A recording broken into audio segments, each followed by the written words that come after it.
Hola, soy Raúl y estás escuchando el podcast de Un Papá en Apuros.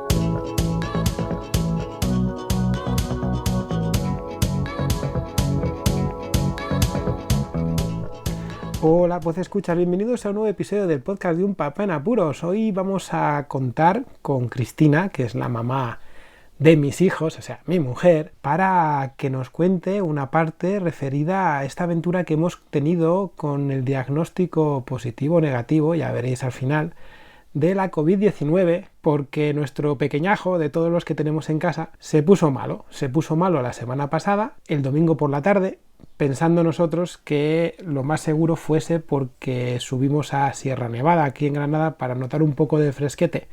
Y creemos que entre cambios de presiones, de temperaturas, el ajetreo que tienen, el sol, en fin, aire acondicionado de los sitios, todo, pues fue una mezcla que posiblemente hizo que Víctor se pusiera enfermo. Como os digo, fue el domingo por la tarde cuando empezó a ponerse raruno, con una fiebre así moderada, y el lunes ya empezó a ser, pues, insistente la fiebre. Así, lunes, martes y miércoles, hasta la mediodía aproximadamente, estuvo con fiebres relativamente altas, entre 38 y 39 y medio, que bajaban con apiretal cada 6 horas, 7 horas, dependiendo de cómo se encontrase el niño. El miércoles mejoró, pero de casi todo, que creíamos que ya había pasado la enfermedad. Sin embargo, por la noche del mismo miércoles comenzó otra vez a tener fiebres altas. De esta forma, el jueves ya pedí cita vía telemática telefónica, porque aquí en Granada, en el centro de salud de la localidad donde vivimos, no nos dan cita presencial todavía por este estado de alarma, y tuve que solicitarla mediante la aplicación Salud Responde, dando mi número de teléfono y que ya me llamarían. Llamada que supuestamente, o sea, la cita la tendría el lunes siguiente. Viendo que Víctor no mejoraba y que no terminaba de quitarse el mal de encima, el viernes por la tarde, mi mujer Cristina llevó a urgencias a Víctor. Y esto es lo que nos va a contar ella, qué es lo que vivió, cómo lo pasó y qué pruebas le hicieron a Víctor. Bueno, pues ahí te dejo, Cris. Me toca, ¿no? Te toca. Bueno, pues como ha dicho Raúl, el viernes por la tarde decidimos llevar a Víctor a urgencias. Para llegar al hospital, pues nos fuimos en taxi, porque como sabéis somos muchos en casa y bueno, a veces es complicado movernos todos. Así que pedí un taxi, que tengo que decir que llegó muy pronto y puntual. Nos llevó muy bien al hospital y nos dejó en la misma puerta. En la puerta de urgencias no había nadie de seguridad, estaban dentro, con lo cual entré con el niño tranquilamente. Y bueno, lo primero que me sorprendió fue no encontrarme ni dispensadores hidroalcohólicos, ni nadie ofreciendo mascarillas si no llevabas la tuya. Bueno, un poquito la normalidad que me hubiese encontrado cualquier otro día en urgencia. Bueno, de la tarjeta sanitaria me dicen que espere en la sala de espera. Deciros que en el hospital maternal hay 3 salas de esperas, puedes pasar a cualquiera de las 3. Y bueno, no me indicaron ni que fuera a la primera, ni a la segunda, ni a la tercera, con lo cual me fui a la primera. No había mucha gente, aproximadamente unas 2 familias por sala de espera. Lo que sí había era una restricción en el número de acompañantes por niño, solo se podía 1. La primera llamada es a la sala de recepción, donde te preguntan a ver cuál es el motivo de consulta, que le explico que el niño lleva 5 días con fiebre y llegando a picos de 39,6, 39,7. Nos volvemos a salir de la consulta y al ratito nos llaman de enfermería. Le toman la temperatura y nos vuelven a preguntar el motivo de consulta. Y nos dicen que esperemos en la sala de espera. Ya os digo, no nos indican en cuál de las 3 debemos esperar. Así que volvemos a la primera, donde estábamos sentados. Los asientos estaban por colores: verde donde te puedes sentar y rojo donde no te puedes sentar. No transcurrió mucho tiempo cuando ya nos llamaron a consulta y bueno, pues le expliqué un poquito el proceso que tenía el niño. Lo exploraron, hay unas medidas de seguridad de distancia con el facultativo. Tenía doble mascarilla, una cosa que me llamó la atención, tenía una FFP2 y una quirúrgica por encima. Se exploró al niño, garganta, oídos, abdomen, auscultación, aunque en la auscultación el niño lloraba mucho y no no lo pudo auscultar correctamente. Dijo que tenía la garganta un poco roja y que íbamos a hacer una prueba de estreptococo. Eso consiste en que cogen un hisopo y tienen que tomar una muestra del fondo de la garganta. Bueno, imaginaros el niño llorando, llega la enfermera, porque estas pruebas las toma la enfermera. Bueno, por si acaso no lo saben, un hisopo es un bastoncillo largo. Sí. Por si acaso. Sí. Vale, entonces llega una enfermera, supongo que la acompañaba un auxiliar. Sujetamos al niño boca arriba, con los brazos bien estiraditos, el niño llorando a pleno pulmón. Y bueno, la enfermera intenta coger una muestra. Cabe destacar que los bastoncitos largos vienen en un medio de cultivo estéril. Bueno, pues la señora extrae el hisopo y lo apoya en la camilla, algo que me sorprende porque pierde totalmente su esterilidad. No sé si fue por mi mirada o porque se dieron cuenta, el caso es que desecharon ese hisopo y cogieron uno nuevo, estéril, que no fue depositado en la camilla, y ya le tomaron la muestra. ¿Qué ocurre? Que al tomar la muestra el niño vomitó.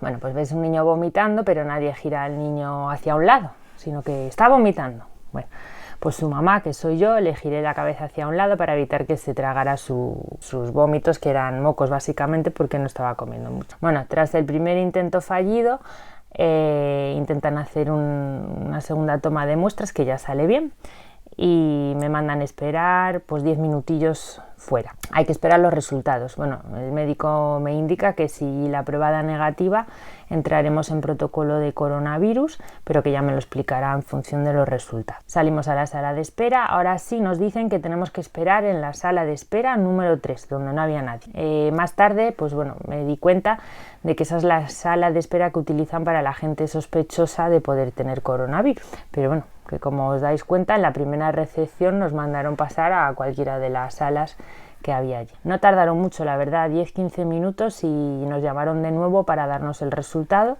que fue negativo, con lo cual, bueno, pues ya éramos sospechosos de coronavirus y había que tomar una segunda muestra nasofaringea, también con un hisopo, al niño, y también hacer una radiografía de tórax. Para tomar esta segunda muestra llegó la NASA.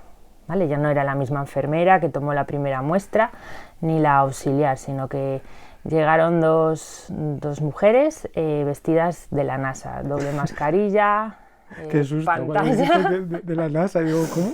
Sí. Vale. Pantalla frontal, gafas de buceo debajo, llevaban dos batas quirúrgicas, doble guante. Que tenían todos los sistemas de protección habidos y poder haber en caso de coronavirus, pero solamente en este último caso, en esta última situación en la que ya más o menos decían que podría llegar a tener sí. o no la COVID-19. Una vez que eres sospechoso, o que van a hacerte la prueba, entran con todas las medidas de seguridad, pero cabe destacar que antes también podía ser sospechoso porque llevaba 5 días de fiebre alta y una garganta roja e irritada, y las personas que tomaron la muestra tenían unas medidas de seguridad normales y básicas. Bueno, le toman la muestra, el niño vuelve a vomitar, pero es verdad que la persona que tomó la muestra se le veía con soltura y lo hizo muy bien y rápido, tengo que destacarlo. Bueno, nos mandan salir y que pasará el celador a buscarnos para hacer la radiografía.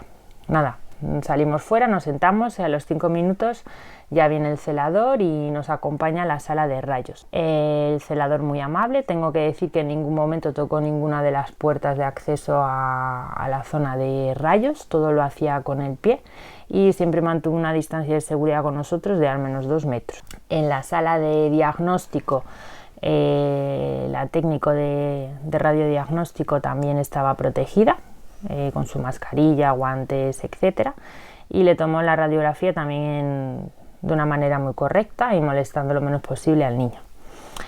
Ya veis que todo es muy rápido, volvemos a la sala de espera y en cuestión de 10 minutos nos llaman para darnos el resultado. El resultado, pues bueno, una PCR tarda... Bueno, depende, mira, eso lo pueden ver porque como yo escribí ya hace un mes y pico, ¿verdad? Un post bastante completo en blogdelaboratorio.com, que lo voy a poner en los enlaces de las notas del audio, lo voy a poner como un enlace para que todos os enteréis un poco más y os informéis. No os asustéis, es un post muy largo, sin embargo hay una caja de contenidos donde podéis clicar e ir a las partes importantes. En la parte de detección, de cómo se detecta la COVID-19, vais ahí y directamente os pasa a los métodos de detección. Os lo explico ahí muy bien. Hay una parte de laboratorio, que yo soy muy especialista en el tema, y otra destinada a los laboratorios clínicos de los hospitales, que es donde van estas muestras. Como dice Chris, se hace muy rápido porque son test para laboratorios clínicos en un estado de alarma como en el que estamos, y se utilizan plataformas que aproximadamente en 1 hora o como mucho 2 horas y media están los resultados que no hay que interpretarlos puesto que la máquina los da.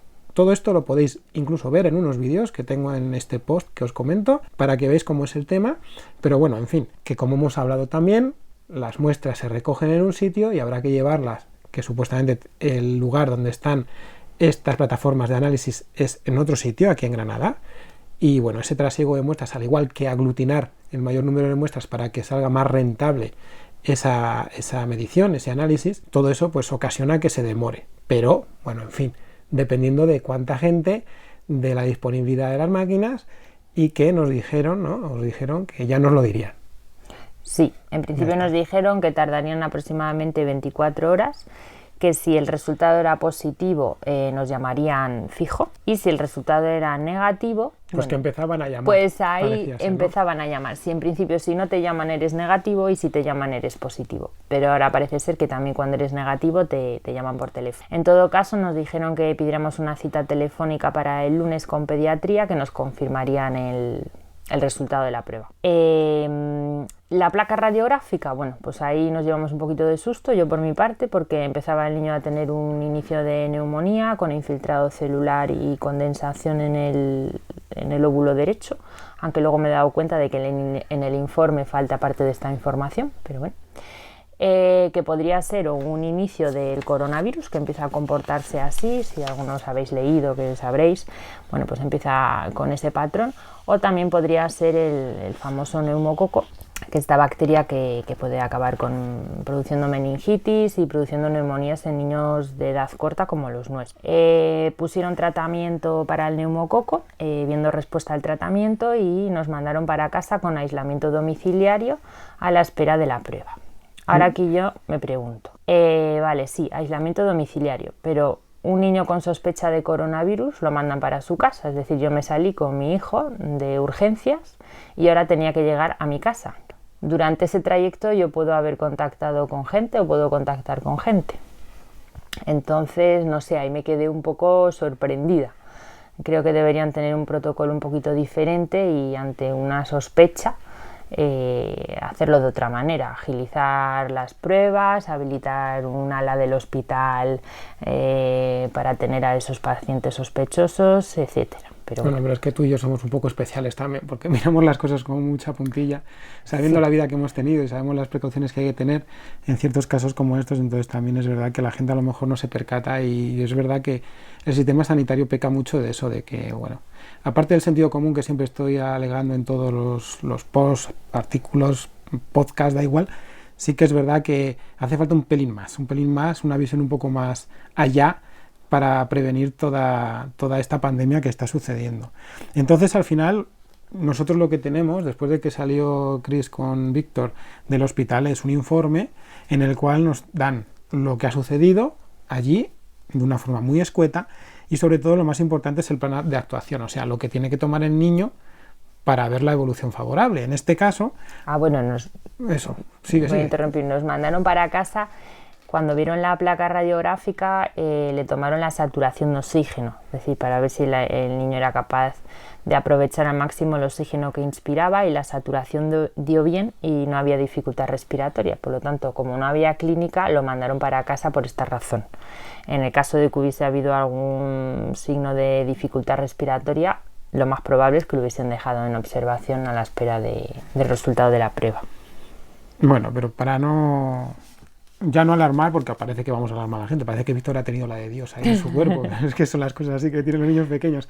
Al final lo que nos dieron como plan de actuación es administración de amoxicilina, que es un antibiótico de amplio espectro, ya sabemos que sirve tanto para los dolores de garganta típicos de los niños, y en este caso pues supuestamente también para otro tipo de infección bacteriana, como puede ser la del neumococo, que ha podido provocar o infectar a Víctor, que aún no sabríamos, porque aún hoy no lo sabemos. Aparte de eso, bueno, la amoxicilina, como siempre, una solución cada 8 horas durante 10 días. Y aparte nos dieron también paracetamol para que se lo diéramos. No fue muy específica el plan de actuación en sí, porque nos pone que hay que seguir dándoselo, pero en un caso nos pone que hasta 7 días y en otro caso solamente si hay fiebre. Bueno, ya os adelanto que hoy, hablando con la pediatra, nos aseguró que tan solo hubiera sido falta darle la piretal, el antipirético, si hubiera tenido fiebre o si hubiera estado muy molesto aún habiendo tenido febrícula.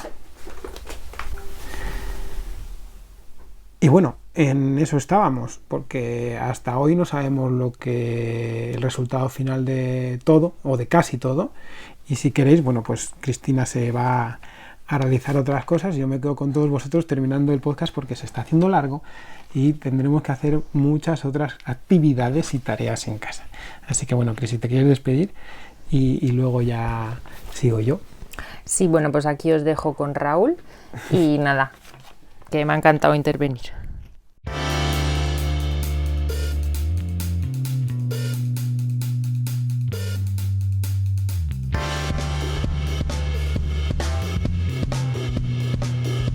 Bueno, pues tal y como nos dejó Cris, llegó ese viernes por la tarde ya noche con Víctor en casa, desconociendo el resultado de la PCR, evidentemente, y con toda la familia en aislamiento domiciliario. Evidentemente lo íbamos a seguir a rajatabla, ya que nos preocupa bastante todo este tema y sobre todo los métodos de infección. Como habéis podido observar, escuchar mejor a Cristina, ambos tenemos cierto conocimiento del ámbito sanitario. Ella también es doctora, yo soy doctor.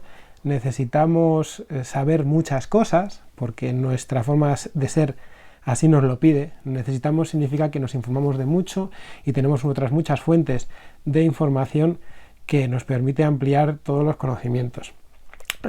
Y este conocimiento pues lo tenemos de base, ya que nuestros doctorados han permitido tener una gran experiencia a la hora de mantener esterilidad, de mantener zonas limpias, etcétera, etcétera.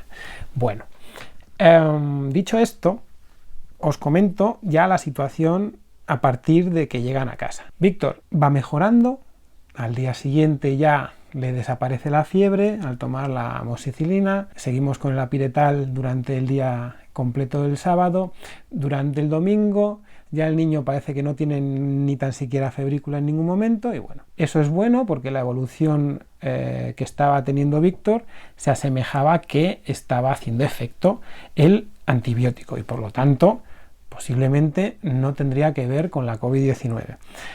Pasó el sábado, no recibimos llamada. Podríamos deducir que la PCR fuese negativa para la COVID-19. Aún así, nosotros no podíamos salir de casa porque podría llegar a ser que ya no solo Víctor, sino yo, o Cristina, o su hermano mayor Marcos, o su hermana Carlota, tuvieran también la COVID-19, estuvieran infectados por el SARS-CoV-2 y poder contaminar al entorno en el que vivimos. Así que, bueno, pues tuvimos que armarnos otra vez de paciencia y mantener a los niños en casa retenidos y ya pasó al lunes. Bien, el lunes, evidentemente, pues los trabajos tuvieron que estar en pausa, puesto que estábamos en aislamiento domiciliario.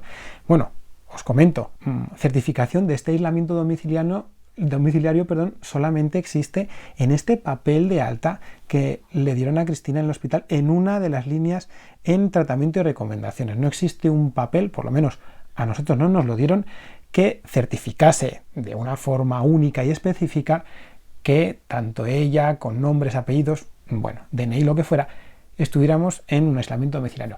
La verdad es que esto es un poco de tiquismiquis, pero bueno, depende. A lo mejor una empresa, ¿no?, muy reacia a que los trabajadores no fuesen en este estado final de alarma en el que ya no existe un confinamiento, pues requisiese a lo mejor una certificación un poco más oficial, ¿no? Bueno, esto es a modo de información solamente. Bueno, continuamos.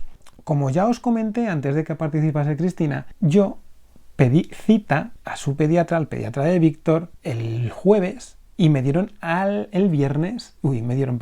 el lunes, o sea, hoy que estoy grabando, lunes día 29 de junio de 2020, pero vía telefónica telemática.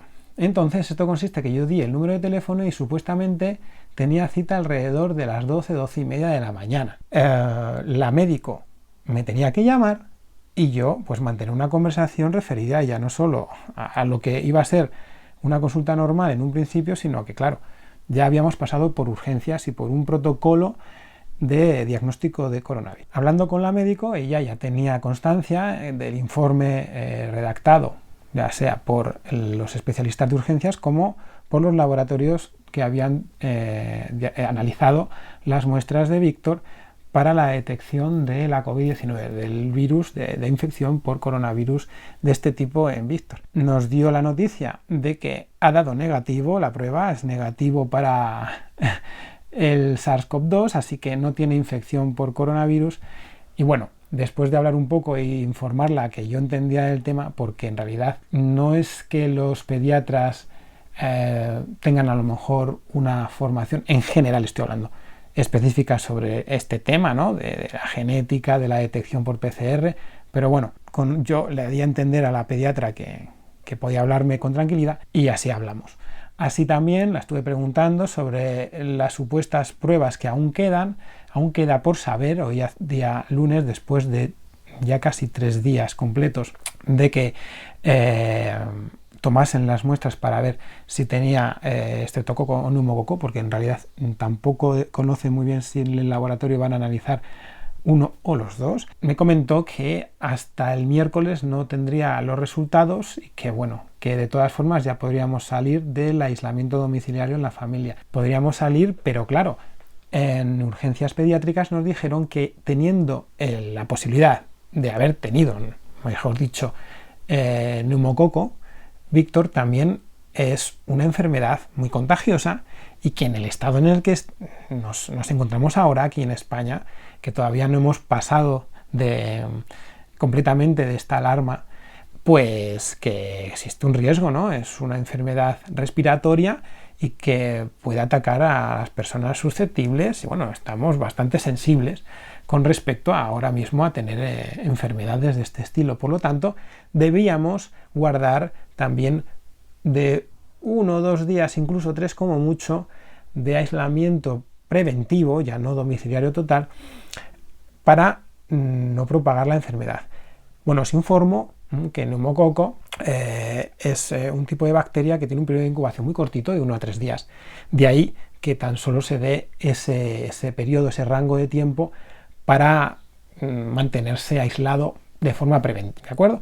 Bueno, dicho esto, pues Víctor dejó de tener síntomas el sábado por la tarde ya, por lo tanto ya estamos el segundo día, mañana haré 3, y bueno, yo voy a esperar hasta el 4 para salir de una forma total y tener una vida un poco más social.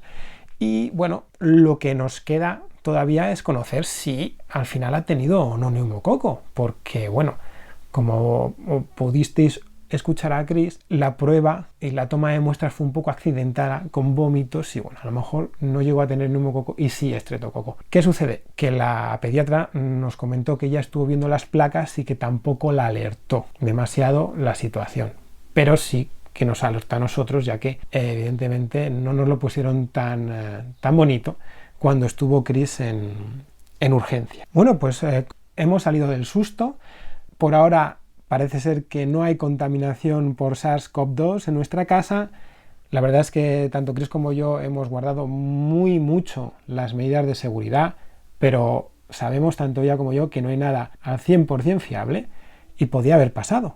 De ahí que lo hubiéramos llevado a urgencias también porque, bueno, la sintomatología en los niños no es la misma, puede ser variable, dolor en el pecho o respiración tan cansada, ¿no? O que le dificultase la respiración tampoco le notábamos, pero bueno, son bebés y hay veces que no eres capaz de notarlo. Como pudisteis también escuchar, el trato ha sido muy bueno de los profesionales, sin embargo, lo que sí que nos preocupa es la actuación en cuanto al protocolo general en el sistema sanitario a la hora de realizar tanto las llegadas de los pacientes como las siguientes fases, podríamos decir, de exploración o de análisis, podríamos decir, ¿no?, para toma de muestras en el caso de que pudiera o no llegar a tener el coronavirus. Lo decimos porque, claro, el problema está en el principio, ¿no?, en la llegada, en el que, bueno, al principio no se sabe, pero esa persona, ese paciente, en este caso este niño, o incluso los acompañantes, podían haber contaminado otras zonas y solamente se tuvo verdadera precaución al final, así como en la toma de muestras, como habéis podido escuchar a Chris. Esta ha sido nuestra experiencia con un protocolo de actuación destinado a la detección del coronavirus, viniendo de un caso que tampoco era claro, como el que sucedió con Víctor. Y como habéis podido comprobar, bueno, pues la incertidumbre también provoca que haya retrasos. Imaginaos, ¿no?